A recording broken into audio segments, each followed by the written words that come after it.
Lançons officiellement ce webinaire. Bon après-midi tout le monde. Je m'appelle Maxime Pelletier. Je suis directeur adjoint aux affaires gouvernementales à l'UTIL, l'unité de travail pour l'implantation de logements étudiants. Bienvenue à ce premier webinaire du Lab, le laboratoire pour l'abordabilité du bâti. Donc, qu'est-ce que c'est le Lab? En très, très bref, c'est la collaboration de trois organisations à but non lucratif qui travaillent en habitation, donc l'ARPAN, Vivre en ville et l'UTIL. On est, en bon français, un think tank, un groupe de réflexion. Donc, notre but, c'est de lancer dans l'espace public des idées de mesures que peuvent mettre en place les différents paliers de gouvernement, principalement les municipalités, mais on s'adresse aussi au gouvernement provincial. Donc, des solutions pour favoriser la construction de logements à but non lucratif. Donc, on a fait un lancement médiatique il y a de cela 2 semaines environ. Et aujourd'hui, ben, c'est la première occasion qu'on a là, de présenter un peu plus en détail à un public composé d'experts, de gens du domaine, nos solutions. Donc, comment ça va se passer pour aujourd'hui?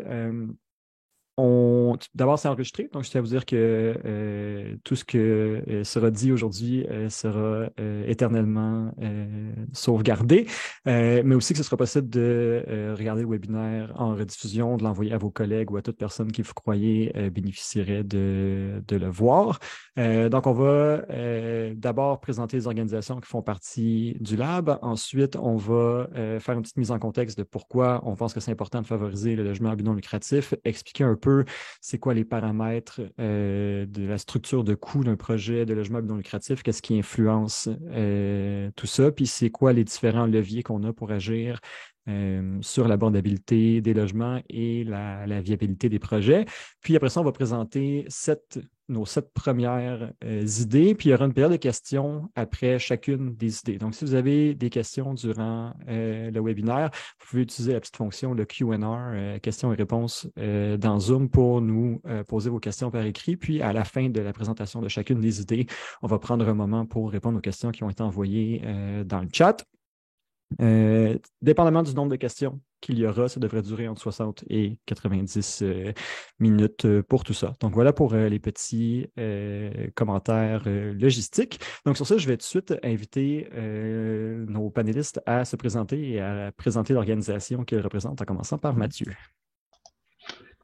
Donc, bonjour tout le monde, Mathieu Lemay, chargé de projet en urbanisme à l'ARPAN. L'ARPAN, on est une entreprise d'économie sociale qui offre une gamme diversifiée de services en urbanisme. On a le privilège d'accompagner les municipalités à la création et l'amélioration de leurs outils de planification qui sont significatifs pour les collectivités locales.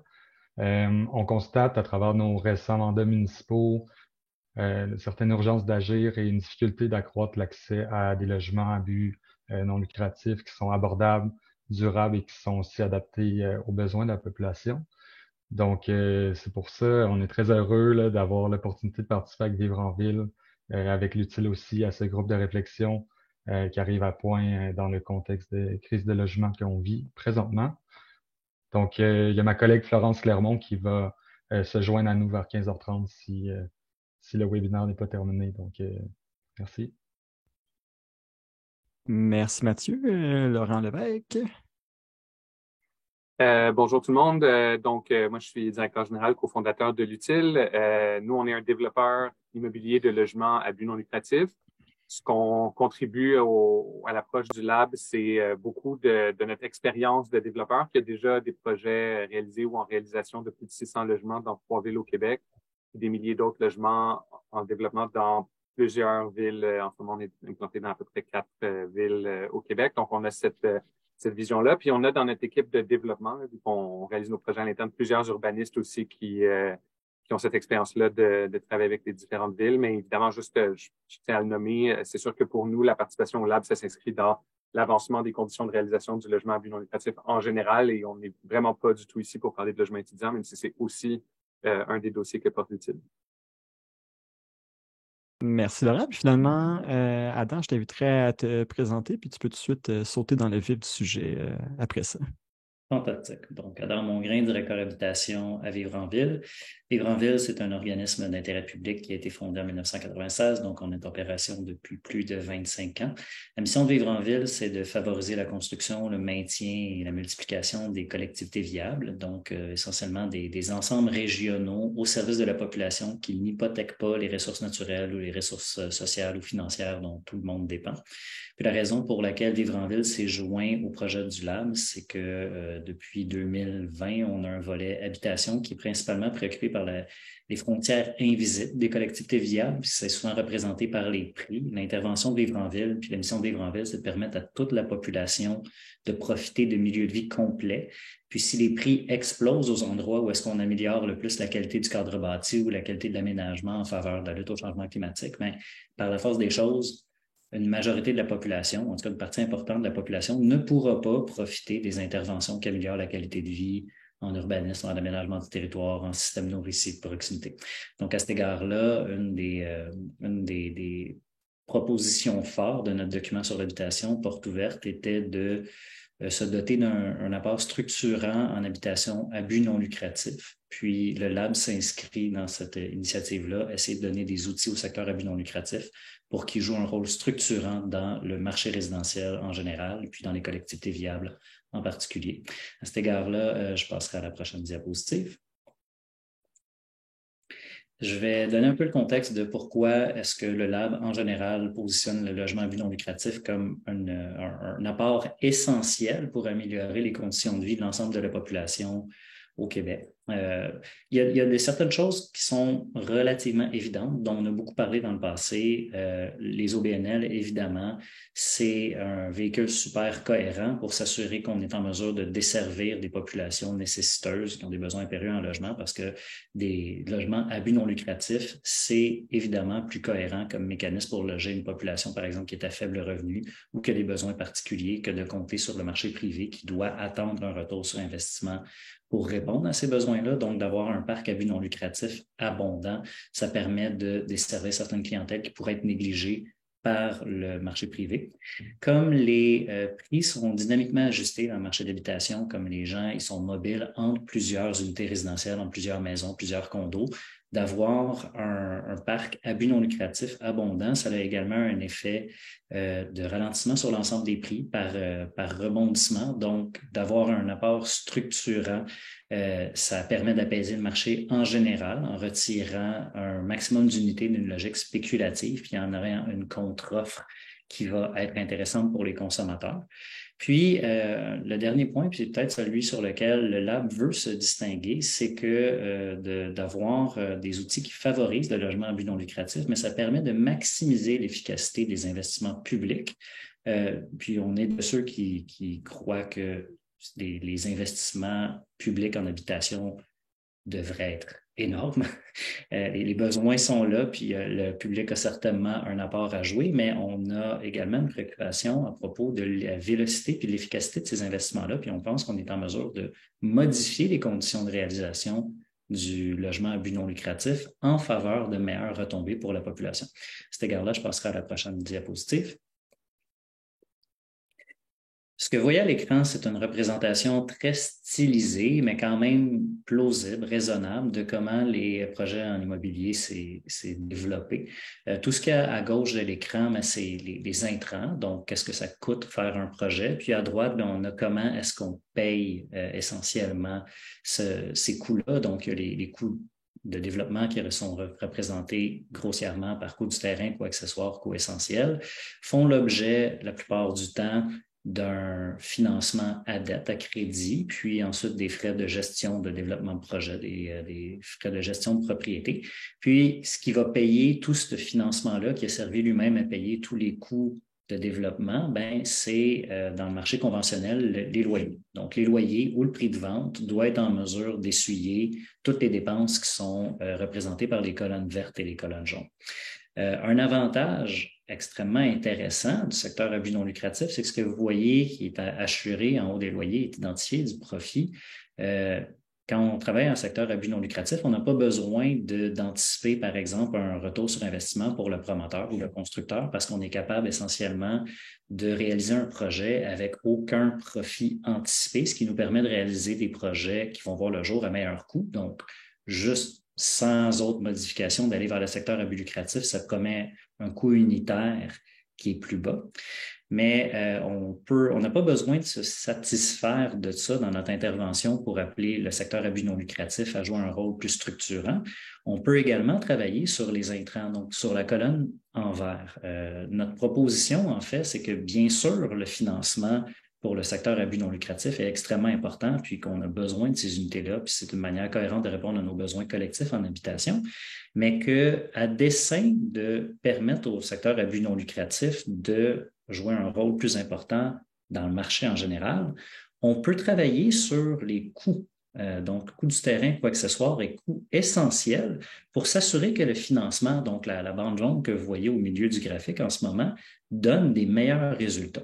Les meilleurs résultats, dans ce cas-ci, ça peut être représenté par plus d'unités construites avec le même financement, ou si on est en mesure de réduire ce qui coûte de construire un bâtiment, puis réduire conséquemment le financement requis, on en fait plus, ou on offre des loyers plus abordables parce que les projets ils réussissent à voir le jour avec moins d'argent disponible au moment de la construction.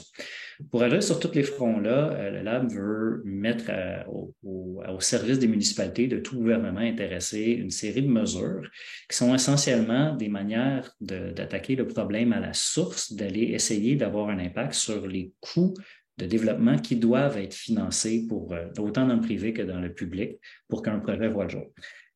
Donc, on propose évidemment des choses qui sont parfois exotiques, parfois très convenues. Sur le coût du terrain, par exemple, c'est quelque chose de très connu, par exemple, d'augmenter la densité d'un projet pour être en mesure de répartir le coût du terrain sur plus d'unités. C'est conventionnel, c'est connu. Notre recherche à Vivre en Ville indique, c'est des hypothèses, qu'à emplacement égal, il n'y a rien qui coûte plus cher qu'une maison individuelle. Donc, la maison individuelle est toujours en train d'absorber le plein coût du terrain, tandis que dès qu'on ajoute une unité plus, la division, dans le fond, donne des retours sur investissement intéressants. On a également une proposition de zonage différencié qui va encore plus loin dans cette logique-là pour diviser le coût du terrain encore plus efficacement. Les coûts accessoires, mais on en entend beaucoup parler dans les dernières années. Il y a une espèce de consensus qui est en train de s'organiser autour du fait que les coûts accessoires sont bel et bien transférés dollar pour dollar aux acheteurs. Donc, tous les délais de traitement, tous les frais de permis, tous les coûts afférents qui peuvent survenir en cours de projet, mais se retrouvent à être représentés dans le loyer. Donc, si le loyer représente qu'est-ce qu'on veut mettre sur le marché pour le secteur à but non lucratif, évidemment, ils sont en mesure de réduire les coûts accessoires, surtout de façon préférentielle. Ça va donner des loyers plus intéressants pour les projets à but non lucratif. Les coûts essentiels, évidemment, on est tous au service un peu ou à la merci du code du bâtiment. On propose, nous, en fait, qu'il y a plusieurs choses dans la manière dont on construit, les matériaux qu'on utilise, ce qu'on considère acceptable comme forme construite, qui sont un peu des faits sociaux, mais on n'a pas besoin d'y adhérer aussi strictement. Puis si on veut donner un avantage intéressant au secteur à but non lucratif pour maximiser le dollar investi, on est capable de prévoir des conditions différentes pour s'assurer qu'on a accès à des coûts essentiels plus bas. Au niveau du financement puis de la gestion de la propriété, ça, c'est des mécanismes qui sont un petit peu moins dans la réalisation du projet, comme la construction elle-même, mais il y a quand même des ajustements qu'on peut faire à coût nul, vraiment des innovations, si je peux me permettre le terme, je suis très dur avec ce terme-là, j'ai beaucoup de mal à le dire, mais des innovations qui nous permettent essentiellement de réduire le coût d'opération, le coût de financement d'un projet. Puis tout ça, ça va se refléter dans plus d'unités mises en chantier ou des unités mises en chantier à meilleur prix. Donc, c'est la raison pour laquelle le Lab a vu le jour. Puis c'est notre proposition à vous aujourd'hui, les participants, toutes parties intéressées par nos solutions, essayer de donner des moyens au secteur à but non lucratif pour qu'il joue son rôle de structurant dans le marché résidentiel en général. Parfait. Je te remercie beaucoup, Adam. Je profite de cet interlude pour répondre à une question qui nous a été posée, là. Oui, les présentations qu'on fait, la présentation, le PowerPoint là, va être partagé par courriel avec les personnes qui sont inscrites au webinaire. Donc, si ça vous intéresse de la consulter par la suite, elle vous sera acheminée par courriel. Sur ça, je vais inviter Laurent à nous parler de ces merveilleuses solutions dont on parle depuis tantôt. Merci, Maxime. Je sais que vous mourrez d'envie d'entendre ces modes de solutions que le Lab a proposés, mais avant, je dois vous parler de qu'est-ce qu'on veut dire exactement par le secteur du logement à but non lucratif. Les critères qu'on recommande, parce qu'évidemment, il y a une question de comment interpréter les projets admissibles dans des éventuels règlements, qu'ils soient municipaux ou des modifications législatives quand il est question de pouvoir attribué par le gouvernement du Québec. La définition de projet admissible sur laquelle s'appuie le Lab, c'est toutes les formes de propriété de projets définitifs qui sont à but non lucratif. Donc oui, ça inclut ce qu'on entend traditionnellement comme le logement social et communautaire, c'est-à-dire les OBNL d'habitation, les coopératives d'habitation. Mais il ne faut pas perdre de vue non plus les offices municipaux et régionaux qui sont de nature plus publique, mais qui partagent la même caractéristique que les acteurs du logement communautaire, c'est-à-dire qu'ils nous offrent cette garantie-là, vu que c'est à but non lucratif, que toutes les mesures de facilitation réglementaire, de densification que des municipalités peuvent mettre en œuvre vont se transférer dollar pour dollar dans des économies pour les ménages qui vont bénéficier de ces logements-là. Donc, c'est ça l'esprit que partagent ces différentes structures juridiques-là. Puis, j'insistais sur le fait que ça doit être basé au niveau de l'usage définitif, parce que on le voit déjà dans certaines municipalités, puis on pense que ça peut être une des avenues de solutions pour la réalisation de tels projets à l'avenir. Ils peuvent être réalisés, par exemple, dans une approche clé en main avec un développeur privé. Il n'y a pas de problème à ce que une entreprise privée soit impliquée à titre de constructeur, développeur de ces projets-là. Ce qui garantit le transfert dollar pour dollar, c'est vraiment cette idée-là de la nature non spéculative, à but non lucratif du client final du développement, si on veut. Donc ça, c'est juste une parenthèse sur qu'est-ce qu'on entend là, quand Adam ou moi ou Mathieu, on parle de secteur à but non lucratif. Voilà notre définition. Maintenant, je sais que vous mourrez d'envie d'entendre nos différentes propositions. On va rentrer dans la première catégorie, la plus excitante, les processus administratifs. Donc, pour bien commencer avec notre première solution, je vais commencer par un lieu commun. Le temps, c'est de l'argent. Ça veut dire que la vitesse, c'est des économies. Donc, la première proposition du Lab, là, on est en train de se réchauffer ensemble, c'est cette notion-là de traitement accéléré. Vous voyez actuellement dans la première ligne la situation pour tous les projets, en fait, de logement qui sont souvent assez longs. Ça peut varier d'une ville à l'autre, là, les enjeux d'approbation, de traitement des dossiers. Ce qu'il faut garder en tête, c'est qu'on est dans un contexte actuel, surtout dans une ère où le financement du logement abordable évolue et on a une intervention beaucoup plus limitée des gouvernements, notamment du gouvernement du Québec, en matière de financement initial. C'est que des développeurs de logements non lucratifs, de plus en plus, doivent emprunter des sommes dès le début d'un projet pour acquérir des terrains. Puis ça, surtout dans des villes où les coûts de terrain sont relativement élevés. Puis on le voit dans les marchés immobiliers que de plus en plus des villes où avant le coût du terrain c'était pas un gros enjeu, ça devient une part substantielle des montages financiers. Mais ça veut dire que les frais d'intérêt sur la détention, les frais de détention en général, mais qui sont principalement des coûts d'intérêt, se traduisent directement comme une charge dans les projets immobiliers. Donc, le premier impact concret d'une approche d'accélération des dossiers, c'est des économies au niveau des frais de financement, la catégorie dont Adam nous parlait, parce qu'on va réduire la période où c'est payé. La deuxième bénéfice, là, ça c'est particulièrement important en matière de sortir rapidement de la crise, c'est que non seulement, évidemment, ces logements-là, ils sortent plus rapidement de terre, mais ça veut aussi dire que pour un développeur qui a souvent une capacité limitée, là, surtout dans le secteur à but non lucratif, donc est capable de travailler un certain nombre de projets à la fois, si les projets prennent 2 fois moins de temps à réaliser, fait des chiffres ronds, ça veut dire que dans une période de temps donnée, 5 ans ou 10 ans, il peut en faire 2 fois plus. Passons à la prochaine diapo pour entrer un peu plus dans le détail. J'ai parlé des frais d'intérêt qui sont un des principaux impacts de ça. Pour vous donner un exemple, un ordre de grandeur, là, plusieurs des projets, des terrains que l'Utile est présentement en train de développer engagent des frais d'intérêt de au moins $500,000 par année. Et ça, c'est $2,000 par jour ouvrable. Juste là, en termes de coûts directs sur le projet, qui ultimement, pour arriver à un loyer équivalent, ben, si le projet prend un an de plus à réaliser, on a besoin d'un $500,000 de plus de subventions. Sans compter le fait que les coûts de construction sont plutôt sur une tendance à la hausse, fait que ça a aussi un impact domino sur les coûts de construction du projet définitif.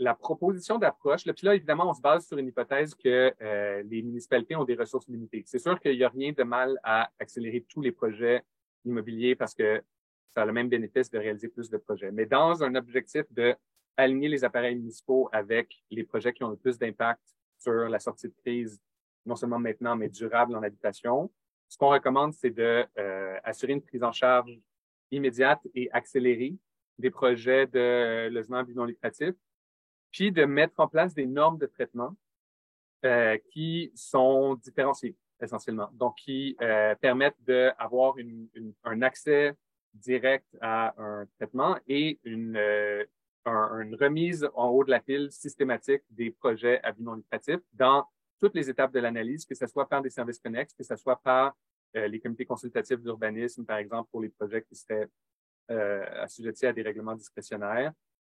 Donc, de vraiment aligner, de faire de la priorisation essentiellement, ce qui n'est pas en soi révolutionnaire, mais de faire de la priorisation basée sur ce critère-là de est-ce que ce projet-ci va être une contribution, une sortie de crise durable en habitation. Puis, c'est quand même pas une idée complètement nouvelle au Québec. On a vu la ville de Sherbrooke mettre en place une grille multicritère pour accélérer les projets, qui est beaucoup basée sur cette notion-là de logement non lucratif, logement abordable, mais qui intègre aussi d'autres objectifs municipaux comme des constructions écologiques dans une approche de pointage global pour prioriser les projets. Donc ça, c'est la première mesure, la première proposition. On a dit qu'on allait prendre des questions-réponses après chaque fiche solution. Donc, je vais regarder si on a des questions. So far, so good. Mon épaule, Okay. Ça va aller plus vite. Posez vos questions ou taisez-vous à jamais. C'est pas vrai, vous pouvez toujours poser vos questions plus tard dans le webinaire.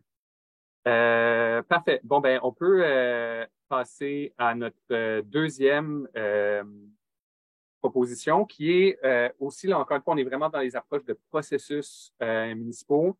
Ça peut sembler similaire, mais c'est vraiment complémentaire.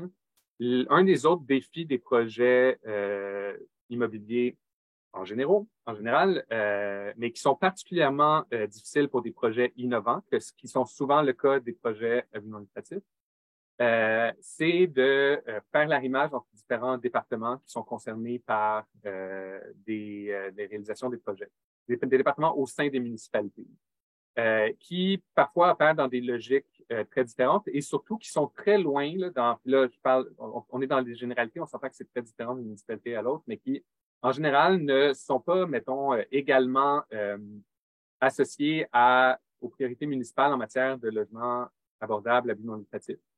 Les départements des infrastructures vont s'occuper de la pérennité des infrastructures, des aqueducs, des égouts, et n'ont peut-être pas reçu un mandat de prioriser ou de faciliter la réalisation de logements à but non lucratif. Puis, c'est peut-être ambitieux de dire que ça devrait être le cas. Donc, on propose une alternative à une solution comme pragmatique pour accélérer ça. Pour faciliter ça surtout, c'est d'avoir une personne ou un service au sein de chaque municipalité qui souhaite aller dans cette direction-là, qui a un rôle pivot, un rôle d'intervenant pivot au sein de l'appareil municipal. Donc, l'objectif de ça, c'est d'avoir un interlocuteur unique pour les projets de développement qui, oui, a, tout comme pour faire le lien avec la fiche précédente, le mandat d'accélérer le projet, d'accélérer la réalisation des projets, mais surtout de fluidifier la coordination et l'arrimage entre les différents services municipaux du côté back-office, du côté administratif vraiment de l'appareil municipal. L'objectif de ça étant non seulement une accélération, ce qui rejoint la première fiche, mais aussi, ça c'est une autre notion très importante, une prévisibilité. Parce que dans le contexte surtout dans le contexte de financement où on est actuel, où par exemple, beaucoup des projets financés par le gouvernement du Québec le sont par des appels de projets qui sont lancés sur une base semi-régulière. C'est un des facteurs de risque sur les projets, c'est à quel point est-ce que le délai d'approbation municipale par l'ensemble des services va permettre d'aligner le projet ou pas avec des opportunités de financement. Cette imprévisibilité-là, elle a aussi un coût d'opportunité en termes d'accès à des opportunités de subvention, mais aussi un coût en termes d'investissement que des promoteurs doivent faire pour s'assurer que le projet va être viable, peu importe, dans différents scénarios d'échéancier. Donc ça aussi, ça permet de mieux optimiser les ressources de développement, à la fois au niveau de la municipalité, mais aussi au niveau des développeurs. On a une belle image sur la prochaine diapo pour illustrer ça sur qu'est-ce que ça donne. L'idée, c'est que le développeur passe à travers son intervenant pivot, puis c'est, comme on le voit au milieu dans le schéma de l'appareil municipal, c'est l'intervenant pivot, l'accompagnateur ou accompagnatrice qui assure le cheminement du dossier entre les différents services et qui fait cet aller-retour-là entre les différents services. Un aller-retour que je peux parler d'expérience, des fois, les développeurs sont obligés de faire eux-mêmes pour s'assurer que des dossiers cheminent. L'idée ici, c'est de communiquer, d'avoir les coups des franches au niveau de l'intervenant pivot pour communiquer à des services, bon, ce projet-ci, il est sur tel échéancier, nous avons besoin d'une réponse sur la capacité portante des infrastructures avant telle date limite, par exemple, et d'avoir une communication constante avec le développeur aussi pour avoir non seulement de la prévisibilité, mais aussi de la transparence sur l'avancement des projets, parce que ça peut aussi influencer la capacité des projets à but non lucratif à saisir des opportunités de financement notamment public, mais aussi éventuellement privé, pour réaliser leur projet. Quand tu as une transparence sur le processus et où il s'en va, ben, c'est beaucoup plus facile de amener un projet dans des enveloppes de financement. Là, ça, c'est une idée que vous avez peut-être déjà entendue mentionnée par différents acteurs. Il y a une cellule facilitatrice, par exemple, qui a été introduite à Montréal, qui s'inscrit un peu dans cette lignée-là. C'est sûr qu'au niveau du lab, on recommande, encore une fois, et comme toujours, de prioriser dans cet accompagnement-là des projets à but non lucratif pour augmenter la capacité de réalisation de ces projets-là et optimiser leurs coûts, réduire leurs besoins en subvention. Mais on veut aussi prendre le temps, sur la prochaine diapo, de parler de comment réellement réussir cette mesure-là, parce que il y a beaucoup de façons qu'une intervention bien intentionnée pour réviser les processus peut, dans les faits, les rendre plus complexes. Le premier exemple, c'est peut-être le meilleur. L'objectif de cette proposition, c'est de réduire le nombre d'interlocuteurs pour les projets et les développeurs, pas l'augmenter.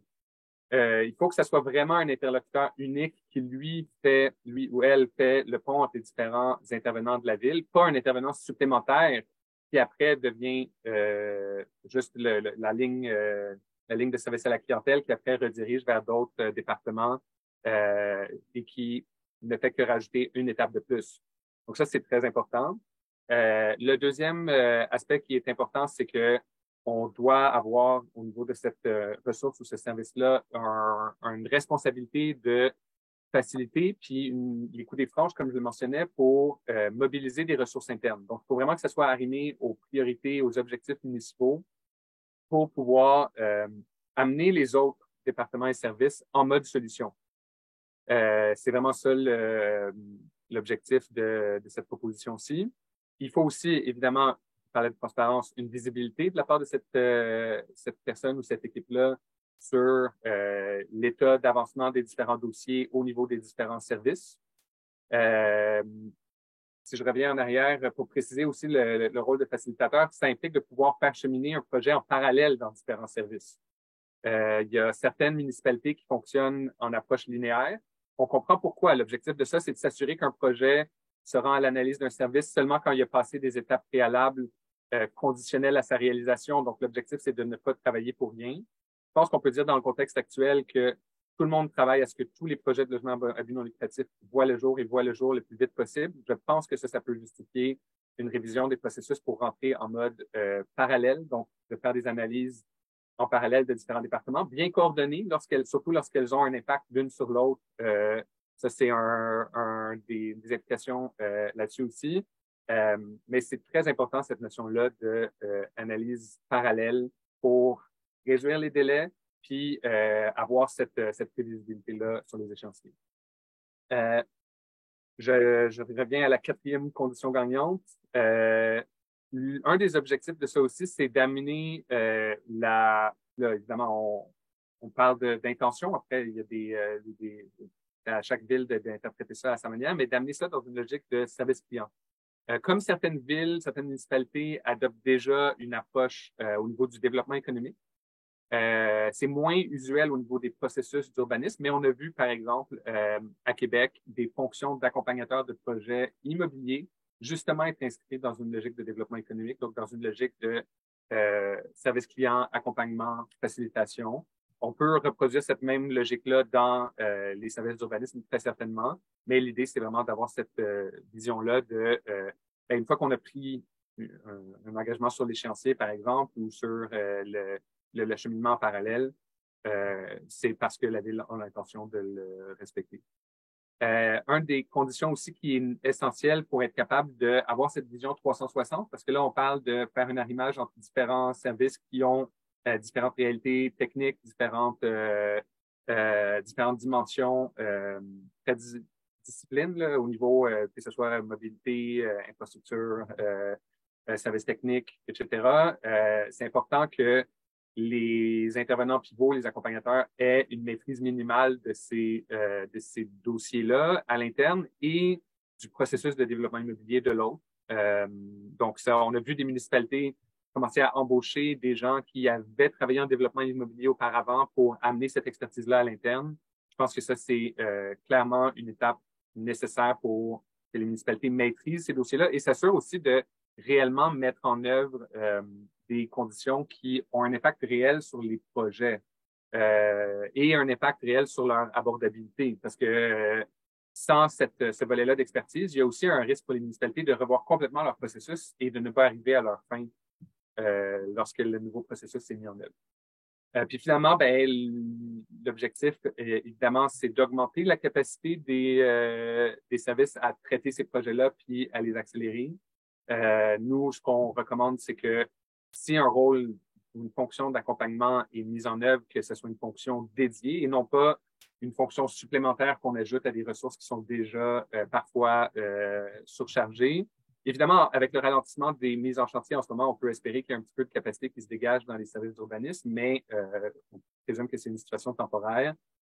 Puis ça, ça peut peut-être faire partie d'une question qui est soulevée éventuellement dans des discussions de pacte fiscal ou de soutien des autres paliers de gouvernement, parce que c'est sûr qu'on parle de ressources humaines supplémentaires, sauf qu'il faut, le point de départ du LAM, c'est qu'il faut se donner les moyens de nos ambitions collectives en matière de réalisation de projets. Puis dans les faits, probablement que faire certaines des interventions comme celle-ci qui coûtent un peu d'argent en termes d'expertise ou de ressources vont sauver énormément d'argent au niveau des coûts de projet. C'est ça la prémisse aussi de ces propositions-là. Malheureusement, dans certains cas, c'est le gouvernement du Québec qui sauve et les municipalités qui investissent. C'est pour ça aussi qu'on reconnaît qu'il y a des enjeux de capacité, mais le retour sur l'investissement, pour parler comme ça, à l'échelle collective, à l'échelle de la réalisation des projets en termes de nombre, vitesse et coût, peut être énorme. Donc voilà un topo un peu détaillé sur la proposition en termes d'accompagnateur de projet. Est-ce que ça soulève des questions? On avait une question de Claire Sarrazin, mais je ne suis pas certain de bien comprendre le fond de la question. Donc, Mme Sarrazin inviterait à préciser votre question. Peut-être on pourra y revenir plus tard dans le webinaire.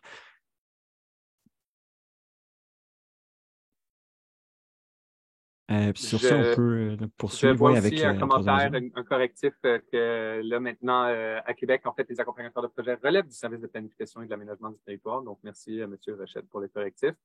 On en prend bonne note. Puis, tant mieux dans les faits. L'esprit, de toute façon, était cette approche de service client. Et merci pour votre travail. Donc, on pourrait passer à une prochaine catégorie au niveau des processus de consultation. Puis là, j'envoie la balle à Mathieu. Merci Laurent d'avoir rendu les processus administratifs intéressants. Donc, je vais continuer avec l'accompagnement des CCU.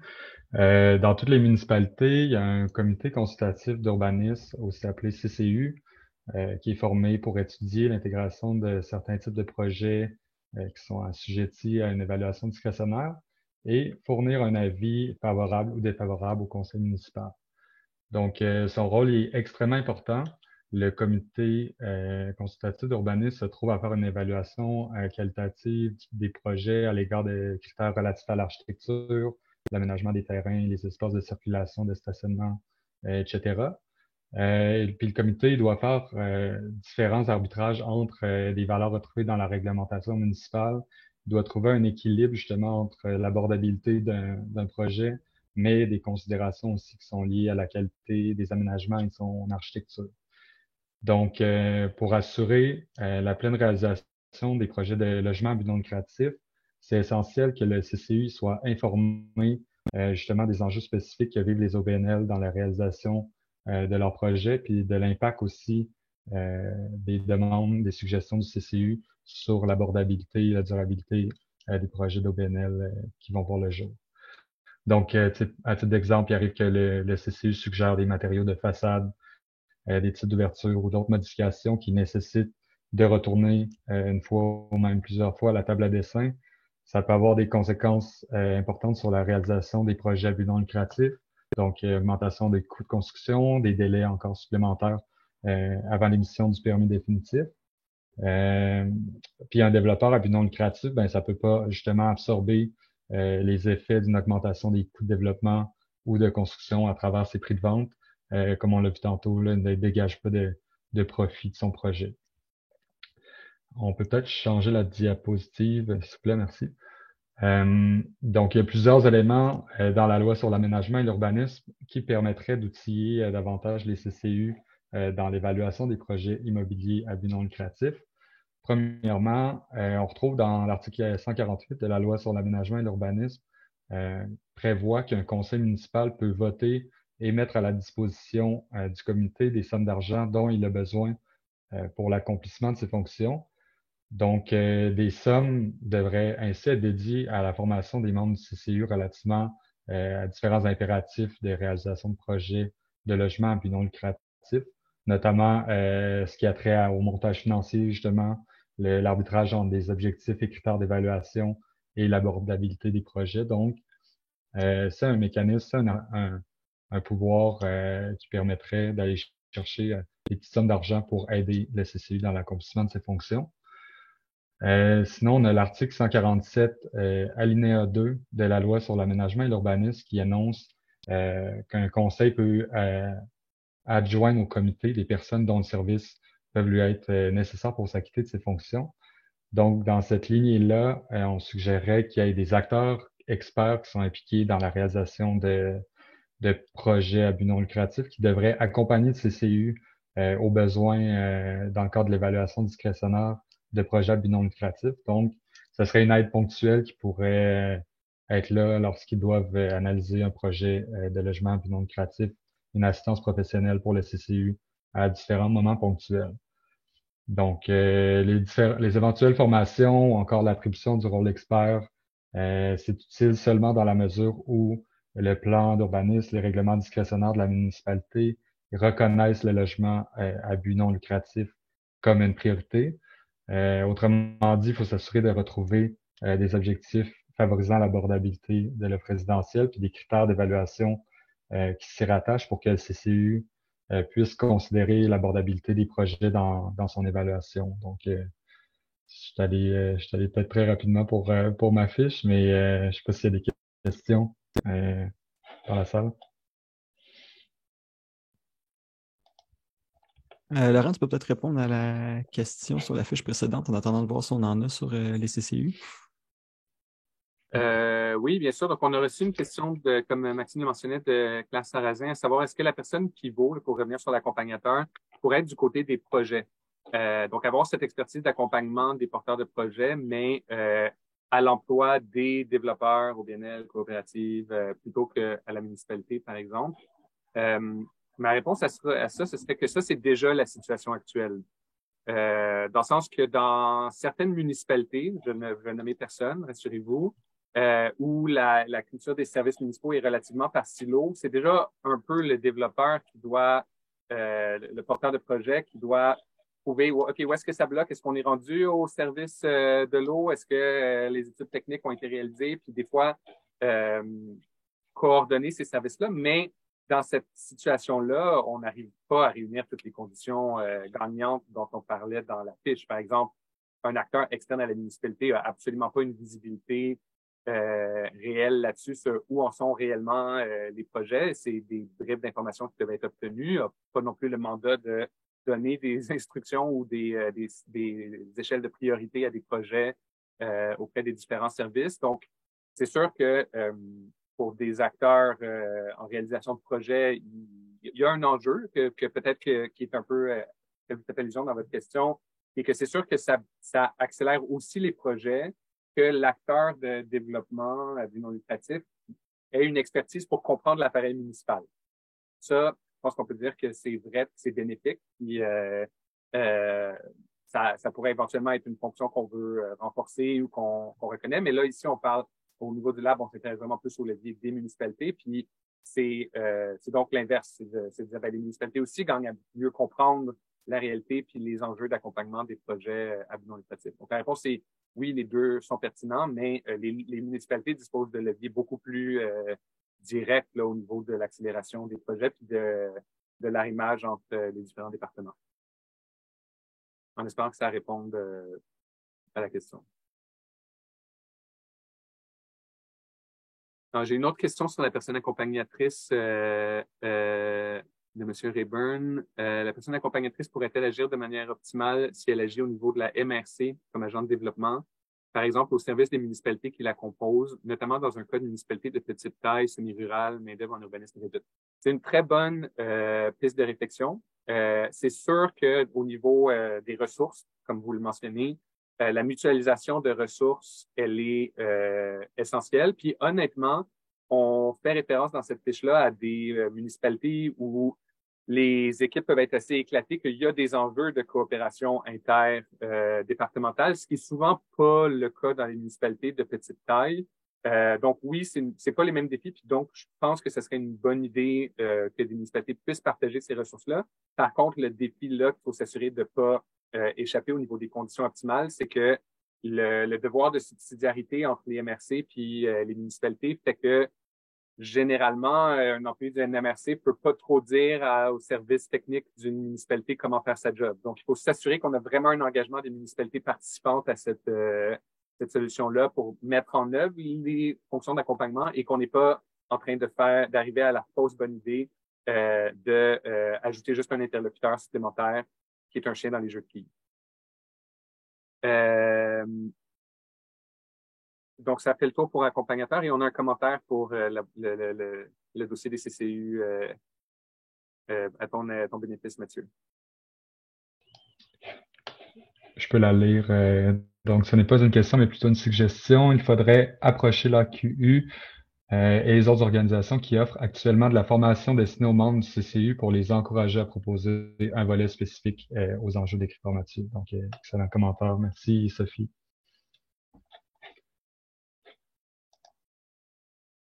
S'il n'y a pas plus de questions sur la fiche 3, on pourrait avancer à la fiche 4. Là, on rentre sur la question qui est très d'actualité avec le projet de loi 16 qui vient d'être adopté de la révision des processus d'approbation référendaire.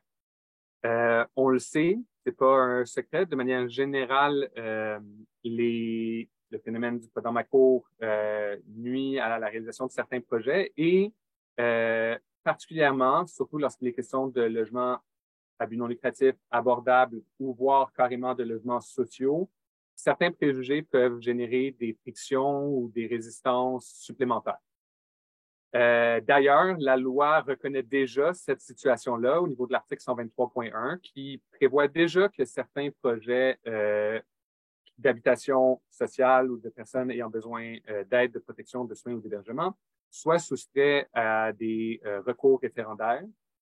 La situation, c'est que en ce moment, on est dans un environnement où les modèles de développement de logements à but non lucratif sont beaucoup plus éclatés qu'ils étaient auparavant et les mécanismes de financement gouvernemental également. Donc, le reste de cet article-là, 123.1, prévoit un déclencheur pour se bénéficier de cette exemption-là des recours référendaires pour les projets qui sont financés par un programme de la Société d'habitation du Québec. La situation actuelle avec le programme Habitation abordable Québec, le PAC, c'est que les projets peuvent être soumis à un financement du gouvernement du Québec seulement lorsqu'ils sont essentiellement prêts à mettre en chantier dans un délai maximum de 12 mois. À ce moment-là, le processus d'approbation municipale est déjà substantiellement avancé s'il n'est pas déjà complété. Donc, il est trop tard au moment où un projet actuellement là, se qualifie pour le PAC pour bénéficier de cet article 123.1. Donc, d'emblée, il y a des enjeux au niveau de l'arrimage avec les mécanismes de financement, mais on recommande aussi, là, ici, on parle vraiment d'un levier qui relève du gouvernement du Québec, pour être très clair.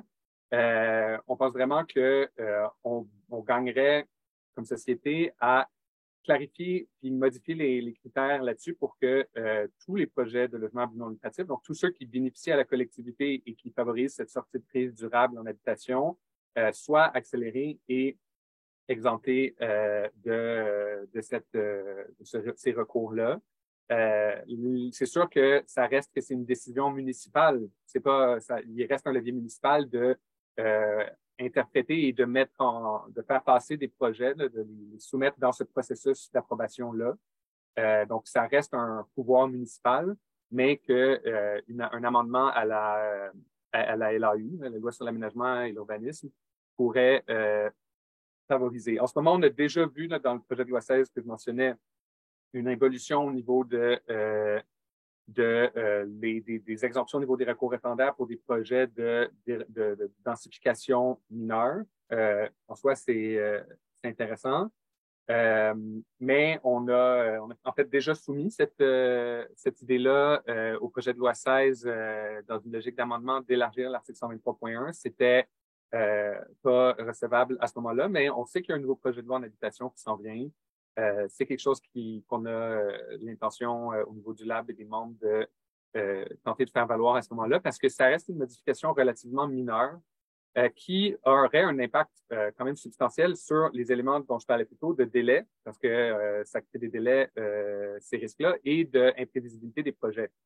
Si on passe sur la prochaine diapo, d'ailleurs, on voit bien que évidemment, l'éventuel exercice des recours référendaires par le voisinage d'un projet, ça crée systématiquement des délais. C'est pas un secret, mais c'est aussi, puis là, j'insiste là-dessus, c'est aussi un facteur d'imprévisibilité qui représente un risque financier qui est très difficile de demander à des organismes à but non lucratif, surtout dans un contexte où ils bénéficient de pas ou peu de financement initial, à prendre en compte. Donc, ce que le régime actuel risque de générer, c'est un contexte où des projets dérogatoires, des projets qui représentent une opportunité intéressante pour le logement à but non lucratif, mais qui représentent un risque référendaire, risquent de ne pas être pris en charge par des développeurs à but non lucratif parce qu'il y a une capacité très limitée, là, surtout de ces développeurs à but non lucratif eux-mêmes, à investir à risque dans les projets. Un projet qui risque d'être complètement abandonné. Puis, on va revenir un peu plus tard là-dessus, mais cette notion-là de projet dérogatoire, à l'inverse, elle représente aussi une opportunité de financement par la densité. On va revenir là-dessus dans quelques minutes. Très intéressante pour réduire les coûts de projet. Mais c'est sûr que si ces éventuels projets dérogatoires-là sont soumis à des risques de recours référendaires, eh bien, ça diminue la chance que des acteurs s'en saisissent, puis ça risque de laisser des opportunités intéressantes d'un point de vue urbain, d'un point de vue développement sur la table. Voilà cette solution numéro 4 sur les processus. Donc, je répète, là, en ce moment, c'est sûr que les municipalités ont déjà le levier de exercer une interprétation de l'article 123.1 tel qu'il est écrit. Ça vaut la peine de le mentionner, là, mais c'est possible là, de qualifier des projets déjà en vertu de l'article 123.1 si le greffe municipal est convaincu que un projet répond à une définition de projet répondant à des besoins de logement pour des personnes ayant besoin d'aide. Cette formulation-là existe déjà. C'est sûr que la formulation, notamment les projets ayant été financés par un programme de la Société d'habitation du Québec, fonctionne moins bien, mais un projet dont, par exemple, les bénéficiaires ultimes, les locataires, se qualifieraient pour le plafond de revenus impérieux, de besoins impérieux déterminés par la SHQ, pourrait, par exemple, légitimement être qualifié par une municipalité en vertu de l'article actuel. Donc, il existe déjà certains leviers municipaux, mais c'est sûr que considérant l'évolution à la fois des modèles d'affaires et des modèles de réalisation à but non lucratif et de l'environnement de financement, c'est dans ce contexte-là que le Lab recommande quand même de mettre à jour la loi sur cet effet-là, donc de prendre l'intention du législateur qui est déjà formulée dans la loi et de l'actualiser avec des mécanismes d'exemption et des critères d'exemption plus clairs. Ça résume la solution 4. Est-ce qu'il y avait des questions ou des commentaires? Parce que jusqu'à maintenant, on a eu des commentaires très constructifs aussi de la salle sur cette solution. On a une question de Benoît Ferland pour Montréal. Ce serait un article 89.4, mais pour les OBNL en logement. Tout à fait. Dans la Charte de la Ville de Montréal et de Québec, Laval et Longueuil, si je ne m'abuse, il y a des articles spécifiques, mais qui sont essentiellement copier-coller de l'article 123.1 de la LAU. Oui, c'est une excellente précision. Puis effectivement, les propositions législatives impliquent d'amender non seulement la LAU, mais aussi ces chartes qui ont un article équivalent. Merci, Benoît. Donc, je pense qu'on peut enchaîner. On arrive sur une thématique à laquelle j'ai déjà fait allusion, qui est la question de la densité. Adam en a déjà parlé un petit peu en introduction aussi. Avant de parler de densification précise, il y a un autre élément de financement qu'on voulait mettre au jeu. J'ai aussi déjà fait référence à quelques reprises, c'est le financement initial. C'est une des évolutions de l'environnement de financement post-axélogie, où il y a beaucoup moins de financement initial qui est disponible pour les projets. Entre parenthèses, on nous dit là, que la SHQ travaille sur des programmes de financement initial, donc ça se peut qu'il y ait certains éléments de solutions qui viennent du gouvernement du Québec, mais il y a aussi des leviers de solutions au niveau municipal sur cet enjeu-ci. J'explique. L'enjeu, c'est que développer un projet immobilier de l'acquisition du terrain jusqu'à la mise en chantier, ça représente des investissements financiers qui sont une petite partie des montages financiers, parce qu'on ne parle pas de le construire, l'immeuble, on parle de le dessiner, de le faire développer par des architectes, des ingénieurs, de le faire passer dans l'approbation municipale qu'on pourrait accélérer et simplifier par ailleurs avec les autres solutions. Mais on est dans un environnement où les autres paliers de gouvernement, que ce soit le gouvernement du Québec à travers le PAC, comme je le mentionnais déjà, ou le gouvernement fédéral avec tous ces programmes de la stratégie nationale sur les logements, veulent recevoir des projets dans les appels de projets, dans les programmes qui sont prêts à mettre en chantier. Donc, ça crée une situation de l'œuf ou la poule où ça prend de l'argent pour avoir un projet, mais ça prend un projet pour avoir de l'argent. Puis souvent, ça prend un investissement initial relativement minime dans le terme des projets, des coûts globaux des projets pour être capable de faire lever ces projets de terre-là et les amener jusqu'à la mise en chantier. Une des raisons pour lesquelles l'utile, par exemple, je prends un exemple comme ça au hasard dans les développeurs à but non lucratif, arrive à réaliser un volume substantiel de projets de construction dans cet environnement-là, c'est que nous, on a la particularité à l'utile qu'il y a des investissements initiaux qui sont faits dans la majorité de nos projets par des associations étudiantes. Jusqu'à maintenant, il y a plus de 6 millions de dollars dans les projets développés par Utile qui ont été injectés dès les premières dépenses par des groupes étudiants. Cette solution-là n'est pas transposable à d'autres clientèles, à d'autres besoins, à d'autres projets. Il y a par ailleurs des projets de logement communautaire qui se débrouillent quand même dans cet environnement-là. Il existe d'autres solutions que ce soit par des mécaniques d'inclusion avec des développeurs privés, que ce soit en trouvant des vendeurs de terrain qui sont patients, qui sont prêts à faire des flexibilités pour faire marcher des projets. Mais tout ça, c'est beaucoup plus de travail. Donc, c'est encore une fois beaucoup plus de délais pour faire lever des projets. Et ça crée des conditions à réunir pour qu'un projet démarre qui sont quand même exceptionnelles. Donc, ça fait que tous ces projets-là qui émergent dans cet environnement de financement-là sont des projets d'exception. Si on veut réellement accélérer la réalisation de logements à but non lucratif, il faut trouver des solutions davantage structurantes. Et un levier simple dont dispose les municipalités à cet égard-là, c'est de simplement devancer une partie d'une contribution municipale éventuelle dans un projet. Je dis éventuelle, je pourrais même dire inévitable, parce que c'est aussi une des tendances de fond dans les nouveaux programmes de financement de tous les paliers de gouvernement que les contributions municipales sont exigées, que ce soit dans le co-investissement avec le fédéral ou dans le FAC au niveau de l'exigence de 40% de la contribution équivalente du Québec au niveau municipal. Ça, c'est des sommes que les municipalités vont devoir investir, mais elles peuvent avoir beaucoup plus d'impact sur les montages financiers des projets si une partie de ces fonds-là est investie tôt dans les projets. Et ce faisant, dans les faits, une municipalité qui rendrait ces sommes-là disponibles augmenterait sa capacité à amener des projets dans les programmes de financement des autres paliers. Donc, c'est vraiment une façon d'augmenter le volume de projets. Un exemple très simple pour faire ça qui représente des risques très limités pour les municipalités, c'est de décaisser une partie des fonds au moment de l'acquisition du terrain. Donc, on ne parle pas nécessairement de juste donner des centaines de milliers de dollars à un projet de logement à but non lucratif sans aucune garantie de réalisation. C'est sûr qu'il y a un besoin pour les municipalités de savoir que leurs dollars vont mener à des logements.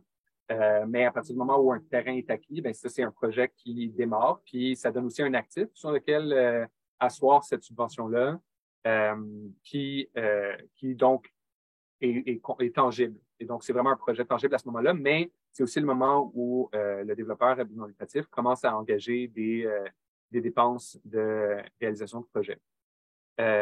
Donc ça, c'est encore une fois, c'est une approche. Il y a plusieurs municipalités, là, je peux vous le dire déjà dans notre expérience, qui ont cette possibilité-là, cette habitude-là.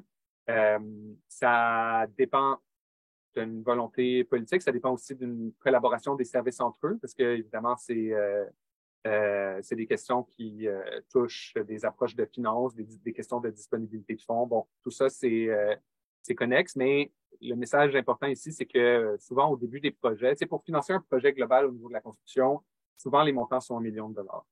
Mais souvent, juste pour démarrer un projet, les besoins sont en centaines de milliers. Donc, c'est un ordre de grandeur intérieur. Ça peut être un 20% de la contribution définitive prévue qui est décaissée, par exemple, à ce moment-là. Puis ça peut vraiment faire la différence au niveau de la capacité des acteurs. Surtout parce qu'encore une fois, on revient à une question en filigrane, c'est que les développeurs à but non lucratif ont une capacité d'investissement très limitée en termes de capitaux propres et aussi des ressources, souvent en termes de ressources humaines limitées, qui peuvent être plus optimisées si on a déjà des fonds qui permettent de dépenser et que les ressources humaines ne sont pas obligées de passer ce temps-là en début de projet à grappiller des petites subventions à droite à gauche pour que le projet puisse démarrer. Donc voilà l'idée du financement initial. J'ai des questions bon, on va les prendre en rafale. Benoît Ferland, quelle forme de garantie est-ce qu'une municipalité peut obtenir en cas de non-réalisation d'un projet? Ce qu'une municipalité peut faire dans cet environnement-là, c'est mettre une hypothèque sur le terrain. Si par exemple, elle intervient au moment de l'acquisition du terrain, c'est sûr qu'il faut que ce soit une hypothèque de dernier rang, parce que typiquement, il va y avoir d'autres intervenants financiers dans le montage financier d'acquisition. Puis c'est sûr que la municipalité prend des risques au niveau de cette étape-là. C'est un petit peu plus risqué que d'attendre que les plans soient tout faits, le permis soit émis et le projet est sûr de se réaliser. C'est certain. Mais la municipalité pourrait, par exemple, se prévoir un droit de premier refus si le projet ne marche pas pour le racheter les plans à la valeur de la dette nette et en transférer la réalisation à un autre développeur à but non lucratif, par exemple. Donc, il y a plusieurs leviers que les municipalités peuvent mettre en œuvre pour atteindre un niveau maximal de garantie en reconnaissant que ultimement, par exemple, la réalisation du projet va dépendre de la disponibilité des crédits budgétaires. Une autre question de Maxime Rochette. Comment l'OBNL fait l'acquisition du terrain dans cet exemple? Ben, c'est ça. Je présume que dans les montages financiers d'acquisition, il y a d'autres prêteurs. Il y a plusieurs partenaires financiers en ce moment qui veulent mettre plus d'argent dans le logement à but non lucratif, notamment des partenaires privés, que ce soit des fonds de travailleurs, des fonds fiscalisés, etc. Il y a moyen d'emprunter ces sommes-là. Mais souvent, des partenaires privés particulièrement vont être prêts à prêter jusqu'à un maximum de à peu près la valeur du terrain, alors que dans la phase de développement, il y a des investissements qui sont supplémentaires à la valeur du terrain qui doivent être faits, payer des architectes et des ingénieurs. Donc ça, c'est là où la partie du financement municipal peut faciliter ça, puis c'est pour ça qu'il faut que ce soit une hypothèque subordonnée à d'autres partenaires financiers. Je pense que ça répond à la question avec quel argent, mais vous pouvez préciser votre question, M. Rochette, au besoin. Je vois, merci, c'est bon. Question de Richard Ryan. En quoi la contribution de la municipalité qui se limitait à un terrain pourrait être un bon exemple? Cette contribution ne vient pas généralement en début de projet. Oui, avec un astérix important. C'est sûr qu'une municipalité qui rend des terrains disponibles pour les logements abordables répond d'emblée à l'enjeu du financement initial parce que ce projet-là peut servir de levier de financement pour l'acteur développeur à but non lucratif pour réaliser le financement intérimaire. Mais l'astérix qui est très important, c'est qu'il faut que les conditions de cession du terrain permettent l'utilisation de ce levier de financement-là. Donc, il faut, par exemple, qu'une municipalité qui cède un terrain à un OBNL, une coop ou une office municipal d'habitation autorise cet organisme-là à mettre une hypothèque sur le terrain pour emprunter de l'argent à un partenaire public ou privé, comme ceux auxquels je faisais référence, pour engager ces dépenses-là de développement qu'on appelle dans le jargon du milieu les soft costs, les coûts mous, et donc d'avoir cette liquidité-là. Donc, un terrain, c'est pas une liquidité, mais ça peut être converti si les conditions de cession sont raisonnables pour avoir le même résultat. Absolument. Est-ce que j'ai d'autres questions? Il semble que non. Parfait. Donc, on passe à notre fiche 6. Je vous rappelle 6 de 7 sur le zonage différencié. Ça, c'est une des mesures phares, si je peux dire, du lab, une des mesures qui frappe l'imaginaire et qui s'inscrit vraiment dans la logique de révision réglementaire que le lab propose, c'est-à-dire de mobiliser l'entièreté des leviers d'action des municipalités au bénéfice du logement à but non lucratif. L'idée ici, c'est que dans plusieurs municipalités, l'accès au terrain, là, on parlait tantôt de la possibilité d'accéder à des terrains publics, c'est sûr que ça, c'est intéressant en soi, mais l'accès au terrain sur le marché privé est toujours un défi. Puis là, il y a plusieurs mesures qui sont en train d'être expérimentées au Québec là-dessus. Le droit de préemption a fait couler beaucoup d'encre pour les municipalités. Le droit de préemption, ça nécessite quand même un investissement conséquent en matière de finances et de ressources humaines pour les municipalités, mais c'est clairement un levier intéressant. On attend une réforme du droit d'expropriation, mais je présume que les municipalités pourront pas préempter ou exproprier tous les terrains requis pour faire des projets de logement à but non lucratif. Et ce qu'on propose avec le zonage différencié, c'est vraiment de créer un incitatif réglementaire à la densification douce et à l'accès à des terrains par des projets de logement à but non lucratif. L'idée, c'est là, ici, on est dans une proposition de changement législatif. Selon les avocats consultés par le lab, les leviers existants pour les municipalités sont très limités là-dessus. C'est de permettre aux municipalités au sein de leur règlement d'urbanisme, leur règlement normatif, donc on parle vraiment des règlements normatifs ici, avoir des normes différentes pour des projets à but non lucratif.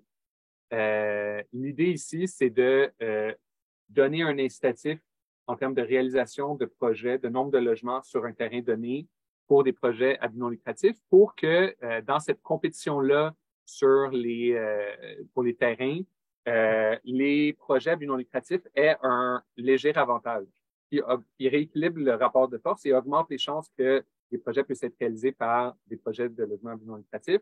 La raison pour ça étant que la valeur d'un terrain sur le marché foncier est directement corrélée, je vous apprends peut-être rien, au potentiel construisible. Si je peux faire 2 fois plus de logements sur un terrain, il vaut 2 fois plus cher. Ceteris paribus.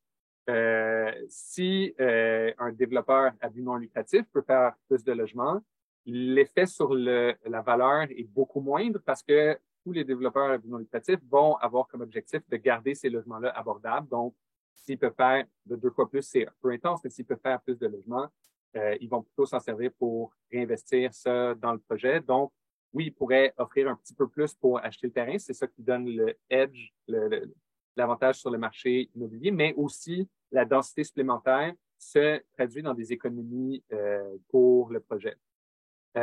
Sur la prochaine diapo, on voit un exemple de à quoi ça pourrait ressembler au niveau réglementaire. Si un projet, un cas ici qui est pas du tout basé sur un projet de l'utile, un projet réel, un terrain où on pourrait réaliser 8 étages. Ça, dans un projet hypothétique, ça se traduit par à peu près 111 logements. Si le terrain coûte 7,6 millions, ça nous coûte 68 000 par logement. Dans ce projet hypothétique-là, pour arriver à des loyers cibles X ou Y, là, il y a toute une mécanique financière qui a été évaluée derrière ça. On arrive à un besoin de subvention des pouvoirs publics de 8,3 millions. Le même terrain, au même prix, mais de plein droit, le projet peut être 11 étages. Là, on fait plus de logements. Donc, on parle de 149 logements sur ce terrain-là. Le prix du terrain est le même et donc il est dilué sur plus de logements. Donc, on est rendu à 44 000 par logement.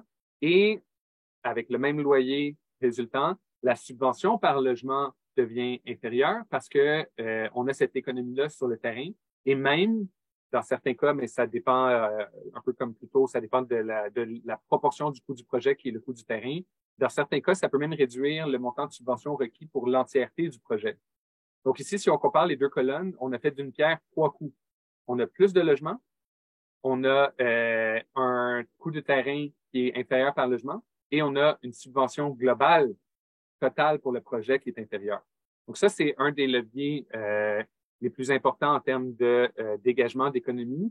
C'est aussi un levier qui permet aux municipalités d'être plus intentionnelles sur le développement de logements à but non lucratif en créant des incitatifs réglementaires. Et, fait intéressant, ça crée aussi un incitatif pour que les propriétaires existants, les propriétaires actuels de terrains à but non lucratif puissent densifier leur projet.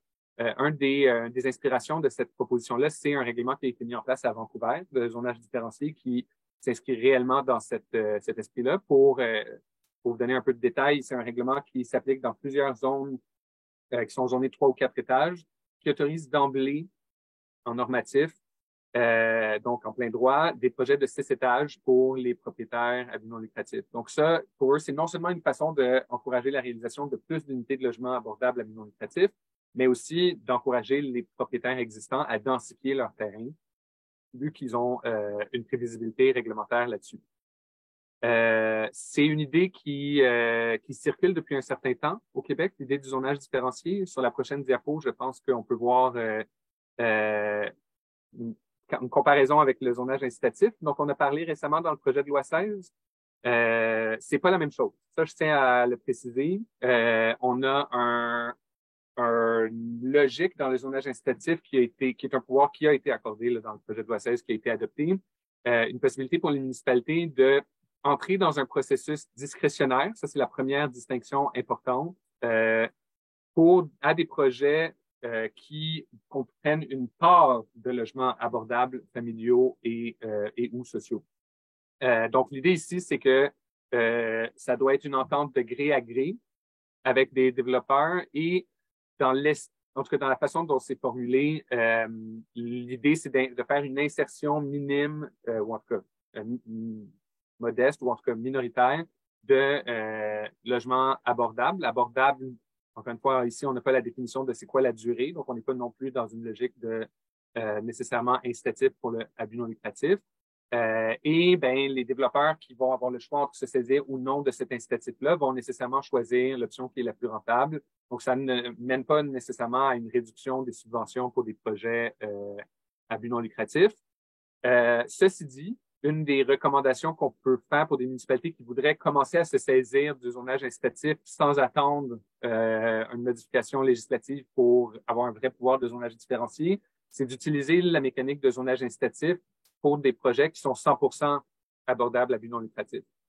Une part de 100% de logements abordables, c'est une condition d'application d'un règlement de zonage incitatif qui serait raisonnable et qui permettrait aux municipalités d'entrer dans des discussions de normes de remplacement supérieures. C'est ça la mécanique du zonage incitatif. Donc, ça peut être quand même une densité supplémentaire, par exemple, avec des développeurs à but non lucratif. C'est sûr qu'avec ça, on passe pas dans une logique normative, on reste dans une logique discrétionnaire. Donc, ça passe quand même, par exemple, par le CCU. Donc, il faudra quand même aussi accompagner ça peut-être de la formation et le soutien au CCU dont Mathieu parlait un peu plus tôt. Mais c'est une possibilité pour des municipalités qui voudraient innover et tenter d'utiliser ces nouveaux pouvoirs-là pour commencer à aller dans une logique de zonage différencié. Il y a quand même une opportunité là, à notre avis.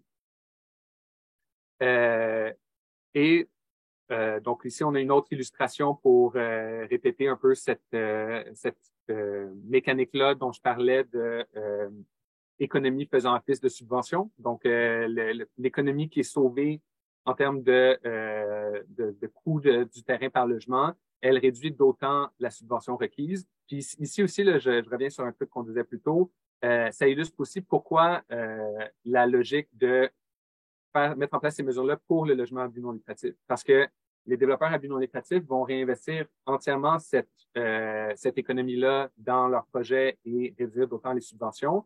Alors que dans le secteur privé, ce dont on parle ici de densification, c'est un des principaux générateurs de profit. Parce que quand tu augmentes la densité permise sur un terrain, tu augmentes sa valeur, comme je disais. Donc, la personne qui est propriétaire du terrain ou l'entreprise qui est propriétaire du terrain au moment de par exemple, un changement de plan d'urbanisme qui augmente les hauteurs permises dans un secteur pour tous les projets, ben c'est sûr que cette augmentation-là, elle est automatiquement traduite dans la valeur des terrains. Puis pour beaucoup de développeurs à but lucratif, ça, c'est constaté comme un profit. Et non pas comme une économie qui donne des loyers plus bas ou des subventions plus basses à la fin. Donc, je pense que je n'ai pas besoin d'insister là-dessus. On a des précédents. J'ai déjà mentionné la ville de Vancouver. Il y a aussi la ville de Cambridge aux États-Unis qui a mis en œuvre un overlay. Donc, elle, c'est pour l'entièreté de la ville qui donne une densité supérieure de plein droit à des projets 100% à but non lucratif. Donc, c'est encore une fois une approche similaire. Les deux sont de plein droit. Il y a des mécaniques réglementaires un peu différentes dans les deux cas parce que c'est pas le même environnement réglementaire et législatif là, au BC puis aux États-Unis, mais ça s'inscrit vraiment dans cette approche de zonage différencié. Puis comme je le mentionnais, c'est une idée qui circule beaucoup au Québec, qui a suscité beaucoup d'intérêt de différents acteurs, que ce soit le G15+, qui est une grande fédération d'acteurs, les chambres de commerce, le conseil du patronat, les acteurs du développement urbain, du développement durable. Mais aussi l'Ordre des urbanistes, quelques municipalités commencent à se positionner par rapport à ça. Donc, on parle vraiment ici, disons-le, d'un changement de logique pour l'urbanisme. Parce que jusqu'à maintenant, les pouvoirs qui sont accordés aux municipalités en termes de pouvoirs normatifs sont très majoritairement fonctionnels ou esthétiques. Dans un contexte de crise du logement, ce que le Lab propose, c'est de dire, comme société, on devrait aussi donner aux municipalités le pouvoir de favoriser des modes de tenue à but non lucratif au sein de leur approche réglementaire, parce que c'est comme ça qu'on va non seulement se sortir de la crise du logement actuelle, mais aussi prévenir les crises futures, comme Adam le mentionnait en introduction. Donc voilà, j'ai pris un petit peu plus de temps pour rentrer dans le détail ici avec la question de François Cadotte, le cadre légal de la Colombie-Britannique permet cela. Je présume que oui. Honnêtement, on a fait travailler nos avocats du Lab sur le cadre légal du Québec, pas de la Colombie-Britannique, mais je suis sûr que la Ville de Vancouver a fait ses vérifications avant de mettre ça en œuvre. C'est assez récent, là. C'est quelque chose qui date de 2021 ou 2020. Donc, c'est un peu tôt là, pour voir les résultats que ça donne, mais oui, la municipalité avait les coudées pour ça, les coudées franches. Question de Maxime Rochette, dans un zonage incitatif qui tend vers le zonage différencié, donc 100% de logements abordables, je préciserai à but non lucratif dans l'esprit du Lab, il y a possibilité d'opposition référendaire. De mémoire, oui. Je ne sais pas si Florence, tu voulais répondre à ça? Ben oui, je voudrais rebondir. Bonjour tout le monde, en passant, je viens d'arriver. Euh, Bienvenue. la question est trop hypothétique pour fournir une réponse. C'est-à-dire que dans le PL16 qui a été adopté dans les derniers jours, le zonage incitatif est soustrait du processus d'approbation référendaire lorsqu'il, euh, en tout cas relativement à certaines dispositions du zonage normal qui seraient remplacées par le zonage incitatif.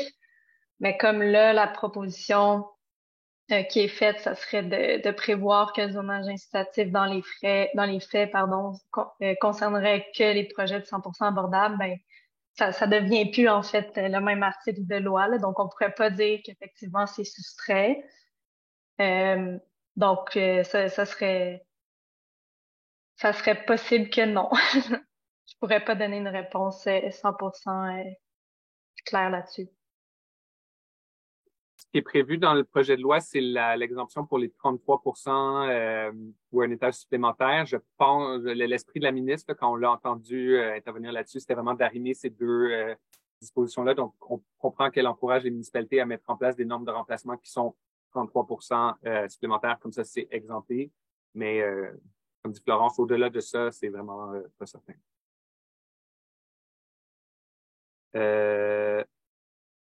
On a une question de Émilie Gaudreau-Lavoie, au niveau que l'augmentation de la densité dans la construction de logements non lucratifs est un élément essentiel pour la diminution des coûts, pour une sortie de crise plus rapide. Qu'en est-il des petites municipalités rurales où les besoins en logements abordables sont bien sûr existants, mais demeurent petits en nombre, puisque faible population? Les projets peuvent difficilement atteindre le seuil de rentabilité. Je peux répondre à ça. Est-ce que Adam, tu lèves quand même parce que tu voulais l'apprendre, cette question? Oui, bien sûr. Vivre en ville travaille beaucoup avec des communautés rurales ou semi-rurales. Une des choses qui est intéressante avec le vocable à but non lucratif, c'est qu'évidemment, ça implique, dans certains cas, un prix fixe ou un prix subventionné pour que les populations à faible revenu soient en mesure de profiter de ces unités-là, mais ça ne veut pas nécessairement dire que les prix sont à un prix qui est subventionné ou qui est inférieur à la moyenne de marché. Donc, on peut envisager dans des contextes où la seule manière de rentabiliser ou de faire avancer un projet, c'est un apport mixte au niveau des niveaux de prix de différentes unités, de le faire de cette façon-là pour s'assurer qu'il y ait un certain nombre d'unités à bas prix qui soient réalisées, mais que ça se fasse partie d'un ensemble, d'un projet où on met en marché des unités qui sont vendues à des prix marché à cause des caractéristiques qu'il y a dans l'unité elle-même ou la façon dont c'est développé pour que les choses aillent de l'avant. Donc, c'est pas si on compte seulement sur le faible prix de l'unité réalisée, évidemment, peut-être que dans certains cas, ça va être très dur dans certains contextes de jamais tomber dans le verre avec ces projets-là, mais on n'est pas obligé d'aller systématiquement vers le prix plancher, puis de ce fait, un peu mettre à mal la viabilité de certains projets pour des constructeurs ou des porteurs de projets. Donc, la manière d'envisager ça, ce serait probablement d'envisager un zonage différencié ou un cadre normatif favorable, que ce soit par la densité ou par d'autres considérations, parce que la densité, c'est une des manières de viabiliser un projet, mais comme on a vu avec les coûts essentiels, il n'y a pas les seuls apports-là. S'il y a des outils des outils normatifs qui permettent de donner un avantage compétitif au secteur à but non lucratif et qu'on se permet d'envisager de mettre des unités sur le marché qui conviennent à des acheteurs qui ne sont pas des clientèles qui ont besoin de logements subventionnés, on est capable de rassembler des conditions qui vont être cohérentes pour les petites communautés ou les communautés rurales ou semi-rurales au Québec.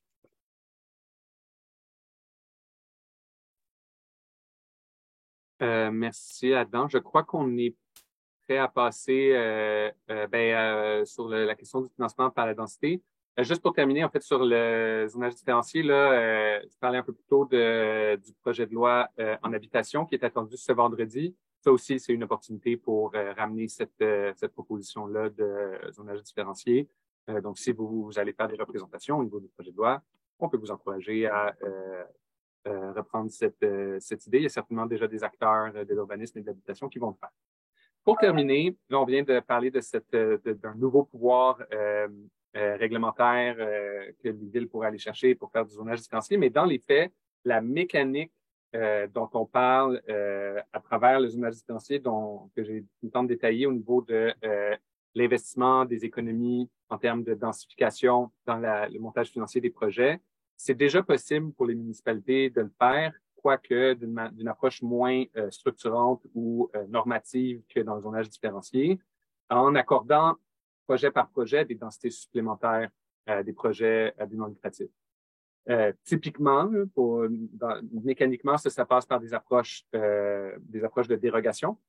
Je le mentionnais un peu plus tôt, mais c'est certainement une façon pour les municipalités et les développeurs à but non lucratif de réduire le coût des projets, de réaliser ces projets-là sur des terrains où le projet est dérogatoire.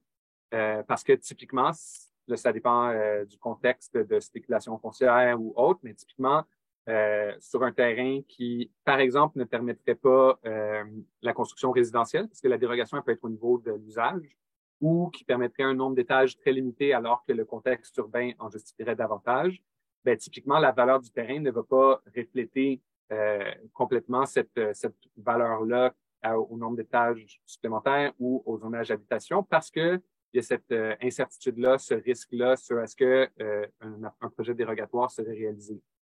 Puis c'est là où les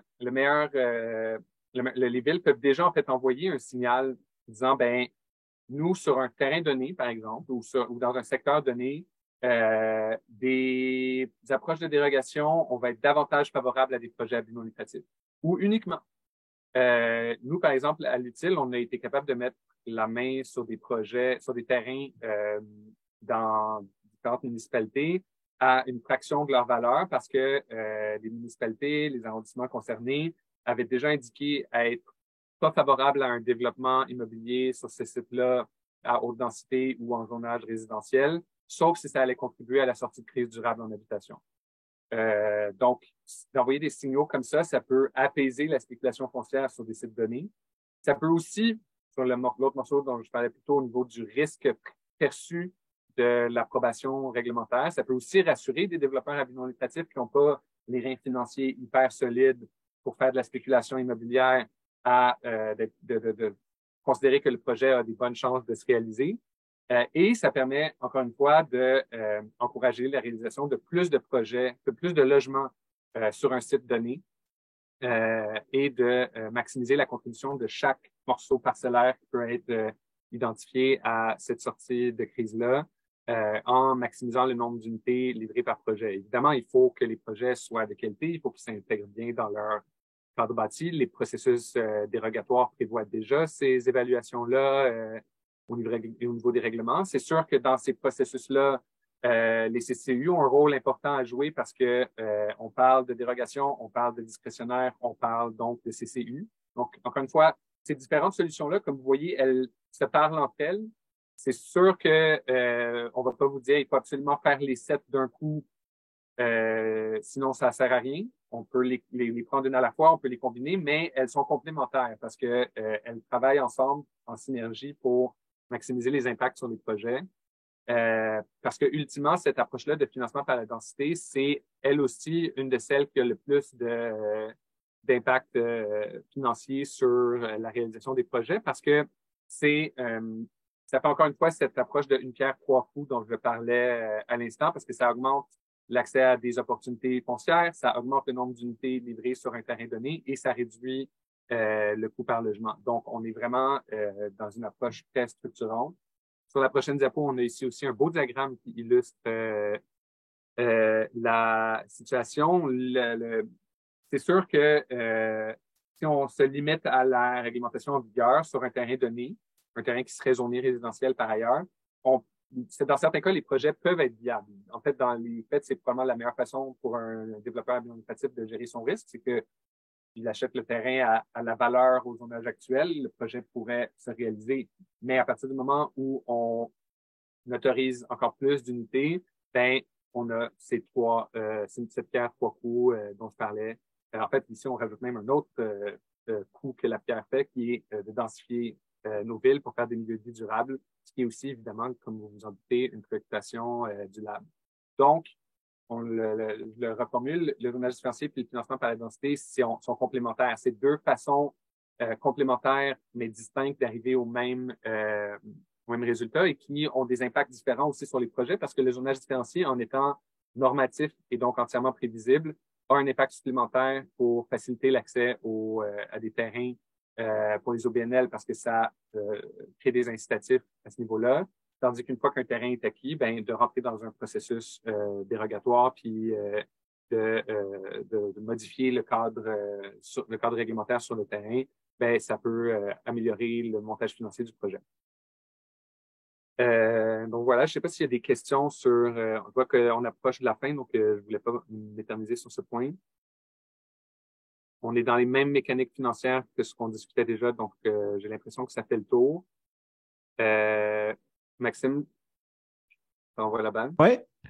Ouais, ben merci tout le monde d'avoir été des nôtres. Finalement, on a utilisé l'entièreté du temps qu'on avait prévu. Merci pour vos nombreux questions, commentaires et précisions. On a pris bonne note de tout ça. Donc, c'est quoi la suite pour le lab? Ben, il y a notre site web www.labhabitation.org. On va s'abreuver des commentaires qu'on reçoit avec nos présentations. On va regarder le projet de loi 16 en détail, le projet de loi d'habitation qui s'en vient. Puis on va sûrement avoir d'autres idées. Donc, on va les mettre sur notre site Internet à mesure que ces idées-là se développent. Je vous envoie dans le chat aussi à l'instant le formulaire pour vous inscrire à notre infolettre si jamais vous voulez avoir des nouvelles des activités du lab. Et j'en profite aussi pour vous donner mon adresse courriel.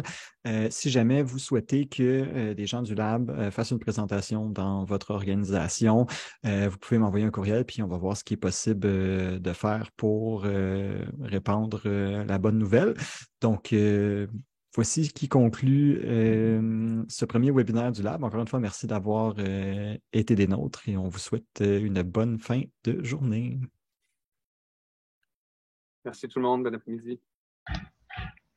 Merci. Collègue du Lab. Merci.